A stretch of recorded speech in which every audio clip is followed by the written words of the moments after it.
find a social media expert that can get you at least a couple reels that you can pin to the top of your account. Sure, maybe you want to like, just post some like regular, like holiday or, just other like kind of traditional social media posts as well. I don't think that'll hurt necessarily, but like have like at least 3 reels pinned to the top of your account so that people can just quickly get a taste of what you are if you're going to work with one of these big creators.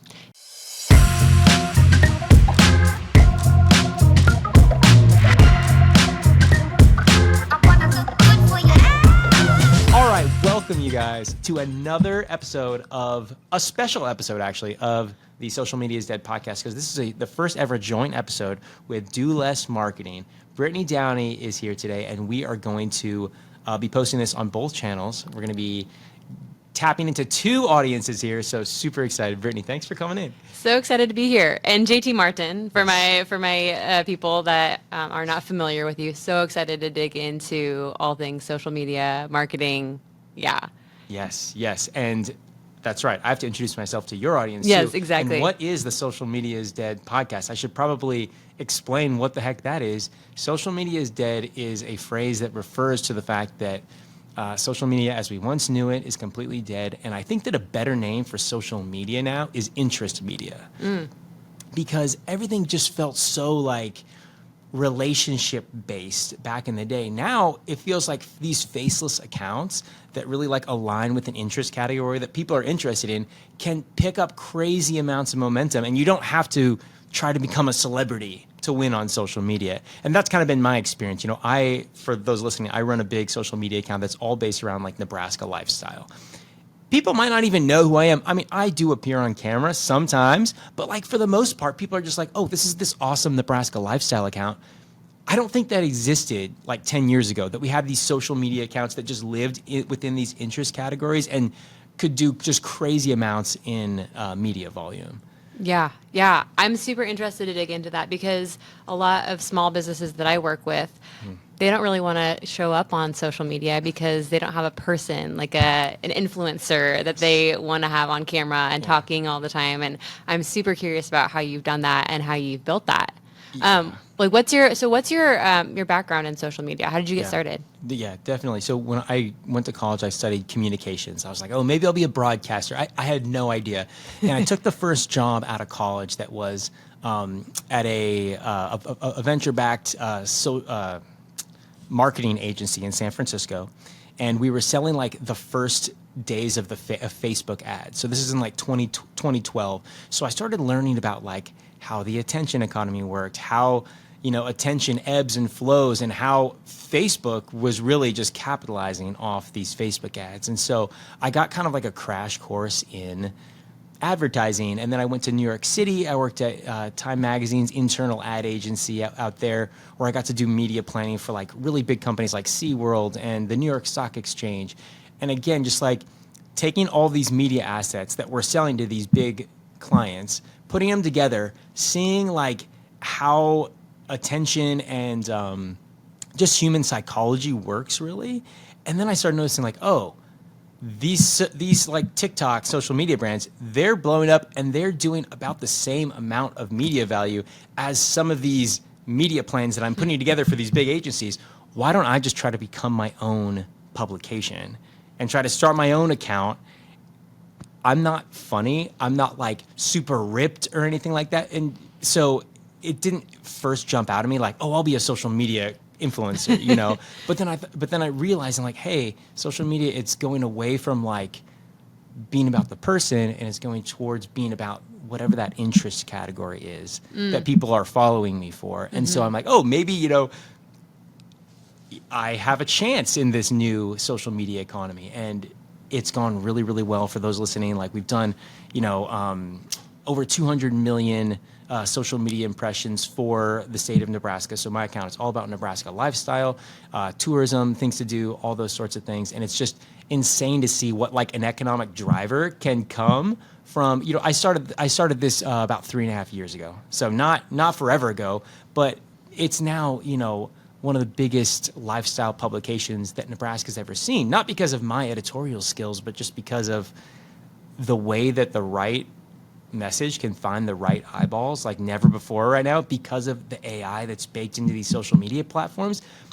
The right person putting the right message forward and doing all the right tools, you can just go gangbusters. So that's more information than you probably wanted, but yeah. So the Corn Belt is your account. Yep.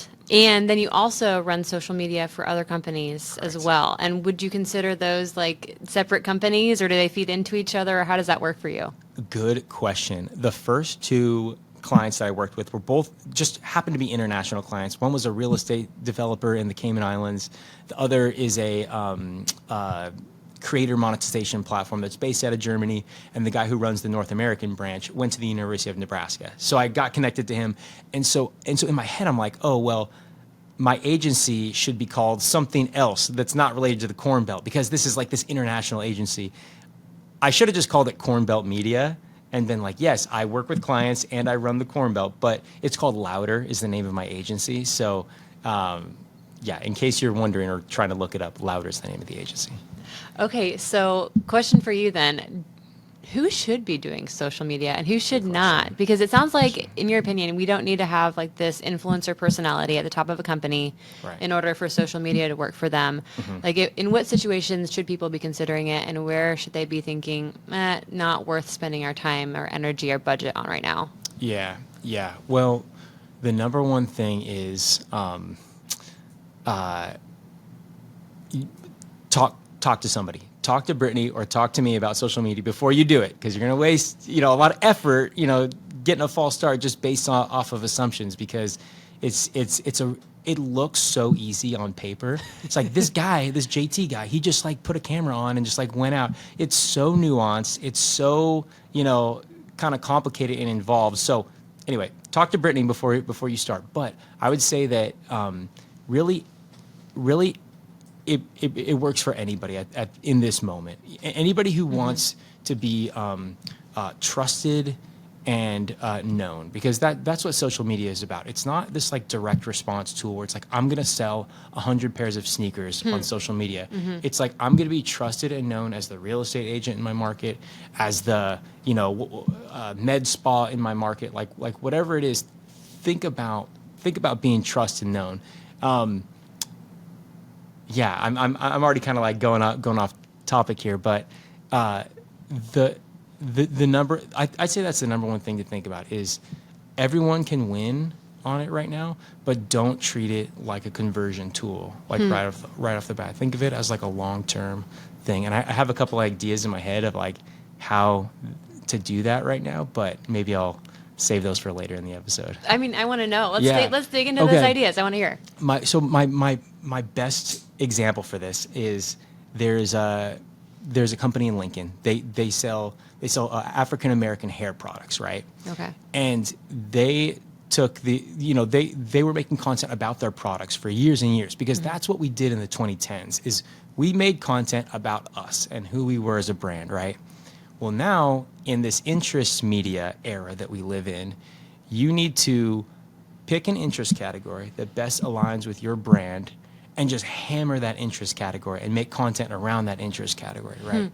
So what this woman in Lincoln did is she started making content about African American history and just tangentially would mention her brand occasionally. Well, those videos that she made about African American history ended up going gangbusters viral. And just last month, Jamie Foxx reached out to her and said, is there anything that I can do to help you? And her sales are just through the actual roof, So what I would say to everyone who's thinking about social media is yes, I think everyone can do social media. I think it can be way easier than you think. And I've got a couple like frameworks and formulas for like how to make it easy so that you're not trying to reinvent the wheel every day.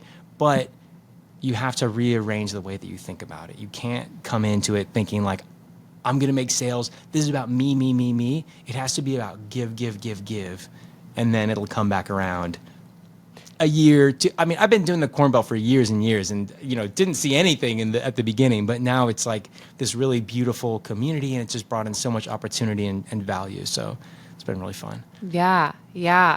Okay, so I think the big elephant in the room is, like, well, how do you choose that interest category? How do you decide what kind of content to post? Because I think a lot of the smaller businesses or solopreneurs either have like a really slow account, maybe they post once in a while, maybe it's like a happy Thanksgiving, Merry Christmas post that they post, no shame or shade to that at all. Yes. People are just trying to figure out what to do, Yeah. or they maybe don't have any presence whatsoever. Like, how do you Yeah. go about thinking about that? How do you go about thinking, like, where do we even start with our first pieces of content? Yeah. Yeah. I mean, I might have jumped the gun ahead a minute when I said, like, jump right into an interest category. Because maybe the first thing to do is just to show up and say, like, I'm here. I'm going to get on video. And I exist in your community, whatever their Right. community is, Yeah. So I think that there's room to just do some really basic introduction, explaining your work, showing your work. And I think that's great. I think it's a great baby step to get into. Once you're ready to take it to the next level, because, like, does everybody need to go mega viral and own this interest category about African American history that makes you all these sales? I mean, that'd be great, but maybe that's not for everybody. But once you do get to that level, it's all about content arbitrage. So what I mean by that is find written content and repurpose it into video content, short form video content. So, and maybe I'm getting a little too ahead of myself here. Let's get into this. I want to hear. So what you do is you go onto Reddit. Reddit is the ultimate place for content arbitrage, right? And this is going to sound crazy. This is super interesting because as a copywriter, I would go into Reddit to figure out what to write about. Yes. So you go there for Totally. social media. Go there for social media. Find Okay. a subreddit that most closely aligns with your brand. Okay. And your interest category, right? So for mine, the subreddit that I chose was Nebraska because I make Nebraska content. And it's great. There's a thriving Reddit community there. The thing that you want to look for is you want to make sure that the sub has at least 50,000 subscribers in it, because that's enough to show that it has the exit velocity to get that interest category viral, and to the social media platform is going to say, hey, yeah, enough people are interested in this. We're going to push your message out, and we're going to give you all this attention that then you can shimmy your brand in front of, responsibly. You can't be shoving it in people's faces, right, but yeah. it can be in there. And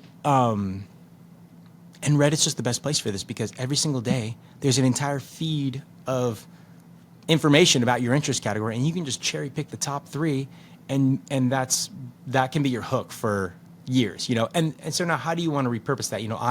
I do it with like cool drone footage, and like, I end up going to all these places and traveling around. Other people, they want to do it with a green screen where they just take those interest categories. And I did this, my interest category was fantasy football for years before this. And so I built like this big fantasy football community. What didn't end up being that profitable, it was kind of like an angry community. I don't know what it was about that community that I built, but I did all green screen stuff. And that's a great way to hammer an interest category, is just like, hey, I'm going to show up every day. I'm going to highlight the top posts on Reddit. I'm not going to say it's from Reddit. I'm just going to be like, hey, do you guys know that this is happening in our interest category?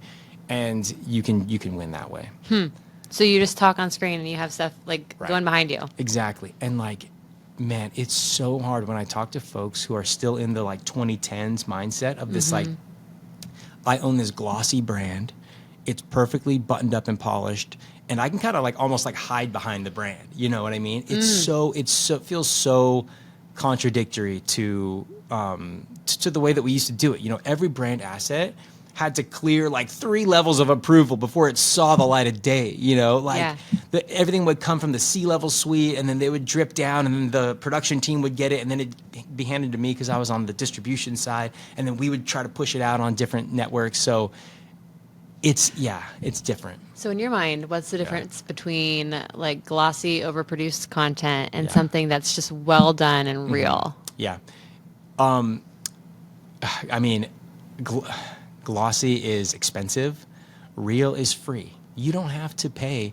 I mean, if you don't have the eye for making like really good, trendy social media content, okay, you might want to pay someone to help you like get on brand, right? But like, anybody can go out now and shoot a social media video. Everything can be free, and we're in the gold rush of this attention economy right now. So I think it's the best opportunity of our generation.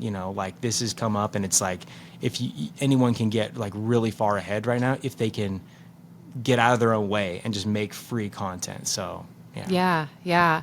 So there have been also a lot of conversations though recently about the algorithm and feeling like you're not really in charge of your views or of what's coming through the door when you're on social media and you don't own that platform. How do you balance the playing to the algorithm versus building your business and actually making money off of social? Yeah. Oh my gosh. Good question.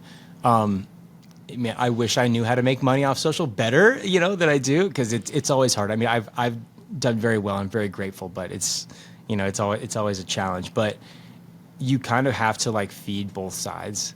Like you have to make content that the algorithms like, and yeah, what's your monetization strategy? There's so many creative ways to do it, and there's so many ways that people are doing it well, and people are doing it poorly.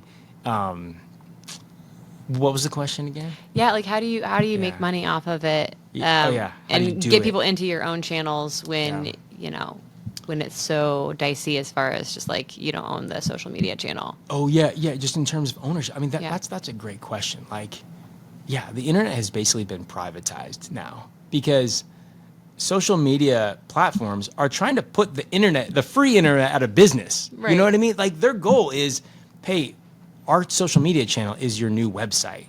Come here for everything, information, communication, commerce, everything. And you don't need to, have a website anymore. But yeah, we don't own it. And that's scary. That's really scary that there's no ownership in the social media world right now. I don't know what's going to happen. Is Zuckerberg just going to be nice to us and just like be like, okay, you can all keep all of your platforms that you built on Facebook? I doubt it, but I mean, it's just so lucrative right now. It's like, how can you not? It's like, yeah, it's a tough question, but it's a question we need to have a conversation about. Like, okay, the internet's been privatized. Now what? What do we do now? I don't know. So far, Meta's been doing a lot better job about like just respecting accounts, like giving customer support. If you get hacked or locked out or something, used to hear these stories of people getting their accounts hacked and they're just gone forever. Now Meta's taken a lot better steps to like kind of protect your assets because they know that people are building their entire lives on their platforms now. Like, like $1 million companies are built on cell phones now. And it's like, they have to protect that. So. Right. Yeah. So what are some of the favorite posts that you've created in the past? My gosh. Like what are some of your all-time highlights? My goodness. Favorite posts.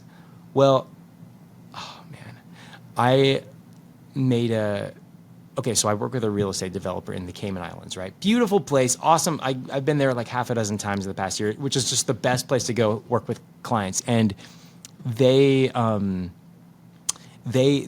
to earn, keyword authority in the Cayman Island area for their real estate. Well, how do you do that? You could say, hey, buy this home, buy that home, buy this home.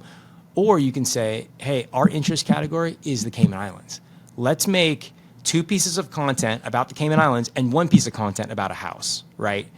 Let's not just like try to sell houses all day in this account. So I implement this strategy for them, and they've got this Burger King that's like right on the beach. It's the most beautiful Burger King in the entire world. And I went in, we had just started their account, so we were like super fresh. And I'm like, this is the most beautiful Burger King in the world. I'm gonna fly my drone over it and like make this like crummy Burger King like feel like this beautiful destination. And it just went gangbusters viral. And it's just like, kind of like knowing like what the platform wants to see and like taking a trend and putting your own spin on it, and then using all that attention equity that they got from that Burger King post to then sell houses, and they grew their social media account like crazy because they owned the attention on the island and what people are talking about on the island as opposed to just trying to sell houses. So yeah. I love that example. Yeah, what I love about your approach is it's just so much more focused on the other people rather than yourself. And I think that that's one thing that so many brands get wrong, not intentionally because the brands are wanting to be self-centered, but they don't know what else to talk about. So they talk about themselves and their products. And it sounds like, from your perspective, You've either got to be like really all in and dedicated to like, I'm interested in this topic and I'm going to share about it and create great content about it, or you've got to find somebody else who can be that, or you've got to decide maybe that's not like, that's just not the channel we're going to focus on right now because the old ways of posting are just not Right. not there anymore. Or not working. Yeah. To your point about posting like Happy Memorial Day on, I don't know if you said that on the air, if we were talking about that beforehand. Yeah, like doing random like holiday posts on social media probably isn't worth your time anymore. If you're not making reels and then complementing them with a couple carousels here or there, I typically don't recommend that folks do that. There's kind of two approaches. You can either be the interest category or you can rent space on the interest category. So maybe you don't want to play the interest category game and say, okay, I don't want to win the entire state of Nebraska's attention. I just want to, maybe, for example, like small towns in Nebraska, they don't have an interest category big enough to have 50,000 subs. Right. Scotts Bluff, for example, I checked out their Reddit. I think they have maybe 8,000 or 12,000 subscribers. I would argue to them that that's not big enough to build a viral account around that sub, right? That subreddit. I would say find your other big interest category leaders that align with you and go after them. Scotts Bluff, they've got a lot of hiking. I know there's a lot of hiking interest category leaders in and around the Denver area. They can rent space on their channel. Granted, it's more expensive than if you earn the space yourself, but still, like, working with creators, if you get it right, is the best ROI you can get right now. Like, I look at some of the partnerships that I've done with folks around the state, and I'm like, oh my gosh. And I love it. I love that we're literally robbing Zuckerberg blind right now. We're taking so much attention equity from them for free, that we used to have to pay like top dollar for it now, And so either become the interest category and post every day about your interest category, and you can own a gigantic media entity, or go rent space on whoever the interest category leader is in your region. If you're a Nebraska-based destination, I'm a good person to reach out to. If you're, maybe like, I don't know, if you're like a popcorn company, like, I don't know, I'm not like a food expert, so like maybe I'm not the guy to work with, but yeah. Yeah. Okay. So then a kind of a tactical question for you for these accounts they're sharing partnerships, that kind of a thing. Do you need to have like a good base of content on your own social media for people to go back to? Like, what's the kind of bare minimum that you need to have in place if most of your content is going to be partnership content? Man, that's like the perfect question. I love that question because people want to hire me all the time and they have zero social media presence. Wow. Like, awesome question, because I think you need at least a 3x3 grid filled up with content to catch all of the attention equity that's about to come pouring out of this partnership with me. And I've done this with small towns in Nebraska. I do a lot of like talent attraction work in Nebraska. So I work with the Department of Economic Development, and I work with small towns who are trying to attract people to their town. And I'm telling them, like, we're about to bring over 1 million eyeballs to your community. You got to have something, because this is just like the value of this attention is just going to come pouring in. Like, we have to have you as a collaborator, and we have to have like your bio set up so that it's like readable and legible. And we have to have, just a couple reels like showing what people get if they want to come move to your town, And like, man, yeah, you knocked that question out of the park, because it is, like, find somebody, work with Brittany, find a social media expert that can get you at least a couple reels that you can pin to the top of your account. Sure, maybe you want to like, just post some like regular, like holiday or, just other like kind of traditional social media posts as well. I don't think that'll hurt necessarily, but like have like at least 3 reels pinned to the top of your account so that people can just quickly get a taste of what you are if you're going to work with one of these big creators.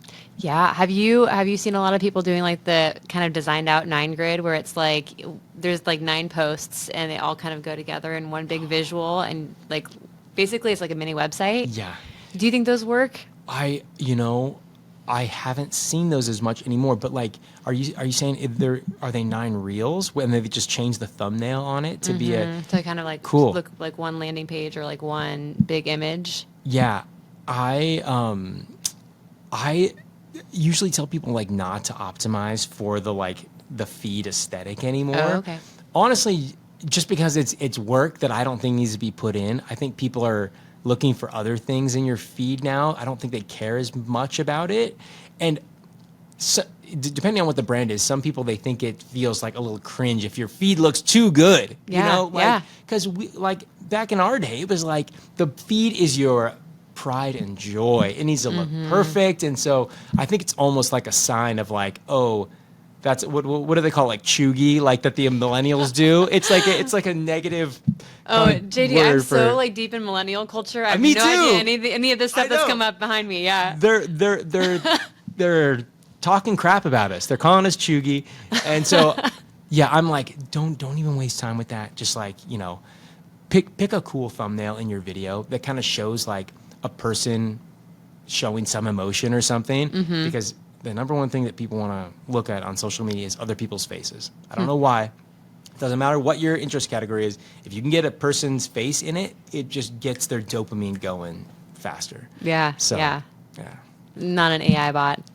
I mean, if it's an AI bot that's a human face, like maybe that would work. But like, yeah, I've made a lot of content of just like, a mountain or something. But like, you have to have a subject doing something in the shot, to make it stick.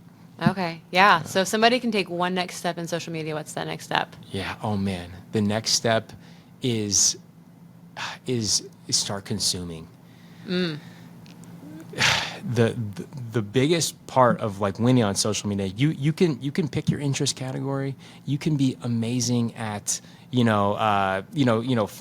finding and copywriting out all the content to make these awesome videos, but you have to be able to like really follow these like nuanced trends and spot things really quickly. And that I think is the most kind of dangerous part for an organization is like one, this is like this should be like a controlled substance, because it's so bad for you to consume lots of media, right? Right. But in order to win, you have to be like really well versed. You have to like see where trends are going, and you have to have someone in your organization who's gonna like drink the poison, so to speak, and be scrolling all day, And that's what I say I do for my clients, is because I'll go through it. I'll like find like what works in their industry, and I'll just I'll do a ton of work for them. So try not to go crazy scrolling too much, but it's called social listening is what it's called. Like, are you able to really like listen to what the internet is saying and like put your brand in the right position?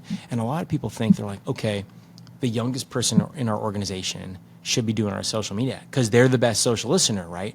Well, social listening takes a couple things, not just like being young, like actually like life experience is actually like a really big indicator of being a good social listener, right? Like having traveled to multiple places, worked at multiple companies, like just having life perspective of like how the world and the attention economy works. It's like, it's really valuable.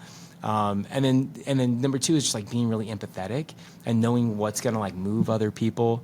So yeah, there's a few things that go into being a good social listener, but I'd say being a power consumer, like a power scroller, it's probably a pretty big thing. So maybe like take turns in your organization or something, don't just have one person do it. But yes, I would say and I know no one wants to download TikTok. Yeah. No one wants to. Just do Reels. You don't have to do TikTok. Just download Reels or Facebook Reels and just scroll a little bit and just get the wheels turning for, okay, I see this business owner in Lincoln or Omaha showed up, they got on camera, they didn't die. Maybe I can just do a quick video, say who I am, introduce myself. If on a cell phone camera, it's going to feel really weird.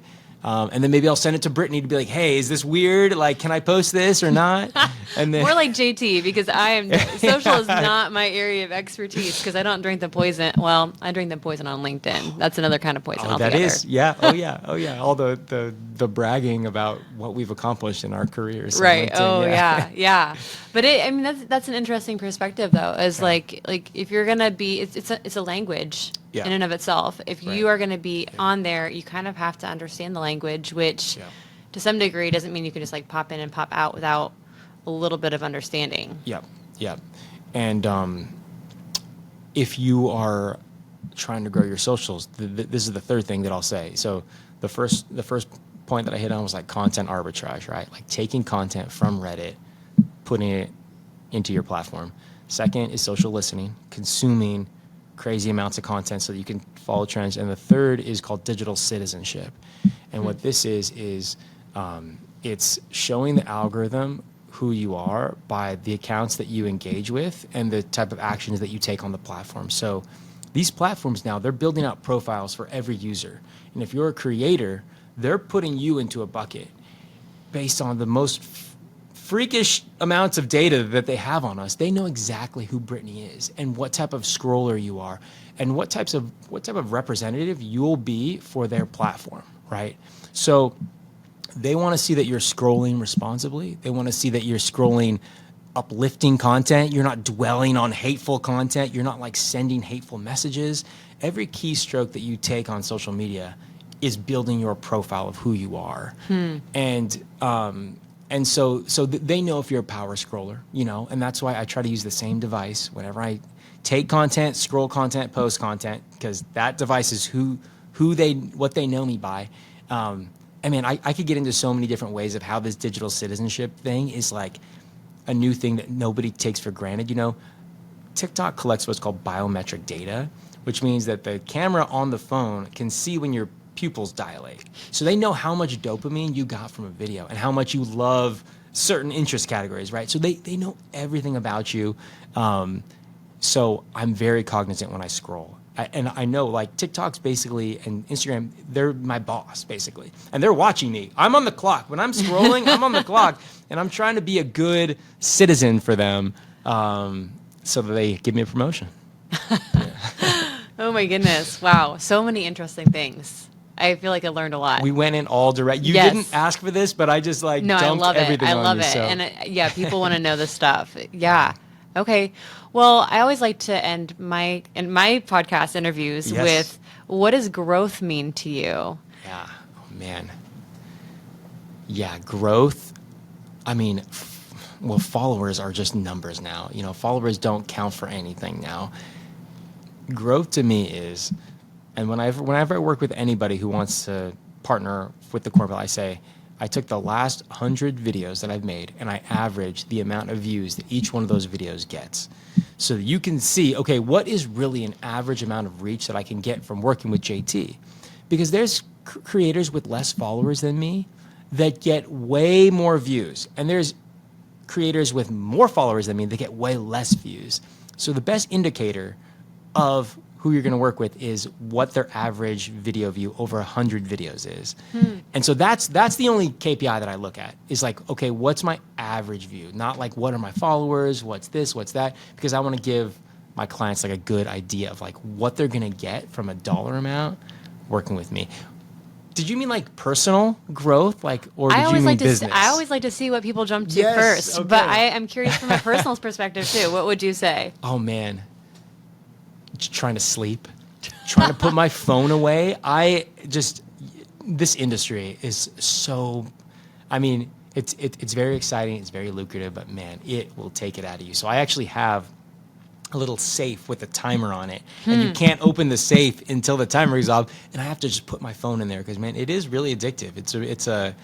It's a crazy industry to be in, but trying to put my phone away and sleep, that would be like, that's my goal for 2026 is just sleep better, get off the phone.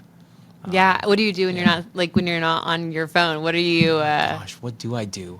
I never even thought about that because so much of my personal life laps with because I'm a lifestyle creator. So I end up, like this weekend, for example, me and my girlfriend were going out to Fort Robinson, Nebraska, and there's this Christmas dinner that happens every year, and it's this beautiful Christmas dinner in Fort Robinson, Nebraska. So it's like, I mean, that's work, but it's also like going to be a blast going out there and seeing it. And we're going to go to the Minden, Nebraska Christmas. There's like a play that they put on, like a pageant is what it's called. So we're going to go out there and just get to go and explore Nebraska Christmas. Nebraska has some good Christmas locations. For sure. Yeah, so you're really kind of blending analog and digital, though, making sure you still have that in person. And that's what I love about your account, too. It's just like, it's very authentic, it's real, it's very like rooted in place and actual real experiences. Like in community, too, not just, it's my moat for my account is that nobody wants to drive 8 hours all the way out to Western Nebraska to go to a Christmas dinner and then drive all over the place in the winter and really kind of like show up and blend the analog and digital. Like you really have to, pour yourself into this if you want. Like I think a lot of people would like to just kind of sit in their house and like post videos, but it takes a lot of effort. Yeah. Well, this has been fun. Thank you. Yes, thank you. And sorry I didn't ask you any questions. No. This is great. Give me. Oh, okay. Let's flip the table here, Brittany. Okay. Tell us one like big trend that you see coming in 2026, and maybe give us a context too of like when people come to work with you, what do they come to you for? What's like the number one problem people come to you for? Great question. So I help people with marketing strategy, but specifically, I try to help people do less marketing, but do it better. And by doing that, kind of get off this marketing hamster wheel that everybody's on, just feeling like they're constantly like being run by their marketing to-do list. And most people, that's not like the thing that they want to focus on. So usually the way that we do that is by like the foundational stuff. It's like getting clear on your message and who you are, like as a company, as a brand. It's making sure that you've got a really engaging website people can come to, and it's making sure you've got that marketing plan that is not just like a smart marketing plan, but it's super aligned with who you are, like what your strengths are, where you want to spend your time and energy and effort. The smart marketing plan is not always the one that like works the best, and I'm all about the ones that like work the best for you. That's amazing. Yeah, is marketing, you think, the most intimidating function in a business? Well, here's the thing about marketing, JD, is that everybody thinks they can do marketing, which like to some degree everybody can, but also it is like it's the most overwhelming. It's the thing where all the tiny little details creep up on you. I mean, you just explained an entire like area of marketing that is like a full-time job. And what a lot of people are trying to do is they're trying to do that plus this other kind of marketing plus this other thing, and they don't actually know who they are as a brand, and they're also doing their full-time job of running the business. Or like, being the chief operating officer of the business. So I think really kind of what it comes down to is like you have to kind of get a little bit ruthless with what you cut out and what you decide not to do. And actually I see social media being like the biggest source of guilt for a lot of organizations because nobody's willing to, like they're not willing to commit to it, but they're not willing to say that they're not going to commit to it. And so there's just kind of this in between. We're going to kind of post on social, and then we're going to feel guilty every time we're not kind of posting on social versus like just being like, we're going to go all in and actually do this right. Or we're not going to do this at all, and we're not going to feel guilty about it because this is just not right for us. So, a lot of figuring out your marketing strategy has to be like based off of you can't do everything. And if you think you can do everything and you're trying to do everything, you're going to burn yourself out. Oh, man. And I am trying to get out of like mad scientist mode when I talk to people about social media. So your point of just people feeling exhausted, intimidated by social media, hopefully this episode didn't make it more intimidating. No, I mean, it was good because like you do need to be dedicated and focused on that if that's what you're going to focus on. And that might be the channel that like, for some people that might be like a good signal of this is not for me. Let's not do this. Or like, this is an outsourcing thing. Let's outsource this. Sure. But for some people, it might be the signal that like, all this other stuff that we're doing right now, that's not what we should focus on. We need to actually get all in on social because that's going to be a good channel for us. Yeah. And looking at it for what it really is, and like having somebody like just break down like all the like nuances that go into it, hopefully gives people a better perspective of like exactly what you said. Like, okay, can we tackle this? Should we partner? Like, what's the next roadmap? So hopefully that's what people got from this, because I could talk about this forever, and it even goes so much deeper than what we just touched on, and it's crazy how on your phone it looks so easy. Oh yeah, it looks childish, really, and I always kind of thought that too before I got into it, and just the more I'm in it, the deeper it goes, and the more exciting it is to me. So, find somebody who's like a total like nerd, mad scientist about this stuff, because it's a lot. It's a craft. Yeah, it is. Yeah. Or the other thing that I tell people, like when you said, okay, people are maybe embarrassed or overwhelmed by it. Like, I talk to a lot of people who say, okay, I'm too late. I missed, like it's too embarrassing to start on social media now because everyone's going to look so dumb when you start. I looked so dumb. Everyone looks so dumb. I still look dumb every day because I'm trying new things all the time, But we're only really like 3 years into the short form video stuff, That's an interesting perspective. I have not thought about it that way at all. Oh man, I think short form video is going to be around for a long time, and it's going to get bigger and bigger and bigger. And it's like you're going to have 12 months of utter embarrassment. You're going to be like, I'm going to destroy all the brand equity that I've built over the past years in my HVAC company if I show up on this. It's okay. Like, we're all human. People are going to love you for it even more. And 12 months from now, you're going to be like, now I can actually like pull up my phone when I get to a job site, invite a client to like talk about how good their service was with me, and I can do it, and it doesn't feel cringy, So 12 months. You think 12 months is a good time to give it? I think 12 months of just pain and just like feeling like you just don't even, you're like, I'm ruining my entire company. Everything I've built up until this point is being ruined because I'm making these stupid Instagram videos. And I mean, maybe you should ask for like at least someone to look at the video before you post it, so it's not totally, maybe you could ruin your business. I don't know. I don't think it's possible to ruin your business, but The important question is, do you have to dance? oh my gosh. Oh man, thank God I never have attempted to dance before. Yeah. And you've done great. Yeah. Oh yeah, definitely. Never done a TikTok dance? Never done a dance. Never done a reel with a dance. Man, okay. I wish sometimes that I could just rely on like beauty or like style or dance or my voice or something like that. And I had this like innate gift that just works on social media. I think 99% of people aren't born with that, but you can still win big. Like, you're an explorer though. That's one of your gifts. Yes. Yeah, for sure. Yep. Yeah. Being curious, breaking things, not being afraid to look stupid. Don't try to be funny if that's not your gift. Because I feel like the first thing people think is like, I'm going to be funny on social media because social media is about being funny, right? No, like, do not try to be funny. So. Okay, don't try to be funny. Check. Yeah. Unless you're funny, then be funny. But don't try to be it if you're not. So, anyway. Awesome. Brittany, that was awesome. Thanks for coming in. How can people find you? For my listeners' sake, how can they find you? So my podcast is called Do Less Marketing. Okay. You can find it on Apple and Spotify. And then my website is downeystrategy.com. Cool.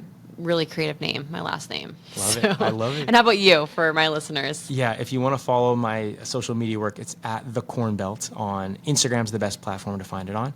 And if you want to contact me for work, it's We Are Louder. And Louder is without the E. It's just LOUDR.com. WeAreLouder.com.